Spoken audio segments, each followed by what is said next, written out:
Hey gitna guys, ang good mga babae morning. o mga Ano po kabataan o na silent na nagsumbong guys, nitong pang naging simana mga ang guys. pag-atake sa mga armadong Aray na grupo ko ni dire na guys. una nilang Ano i-atake po, ang National Park Forest sa guys. Aguada ug Burgo del Ria. Guys. Samtang si gitawag kini ni US Ano siya President Donald guys. Trump nga targeted killing sa mga Kristiyano Okay sa guys, dagan Nigeria tayo. at Utan na imo siya sa mga guys. armado. Sabi kayo na makasustansya. Sa Disyembre, mula Disyembre 25, Pasko Kaya sa na history, makasustansya ang guys. US o Nigerian government himo og pag-atake batok sa mga Ano po ISIS guys. dito sa northwest sa mga nasod isip pa ni Paus sa gingon nga Christian Tanong guys. genocide.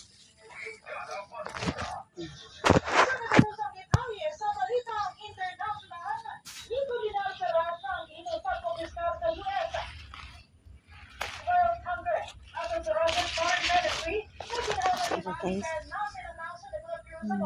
Po ko mga ka-idol. Pa-scroll down ng mga ka-idol. Paangat lang po. Sustansya. Guys. Kamuti. Mautan. Mag-isa. Makilaw. Daghan ko lang niya guys. Mag-isa. Makilaw. Masagol sa tinuwa. Parang kayo mga kuha na ni mga guys. Thank you mga ka-idol. Pa-scroll. Pa-like lang. Pa-follow.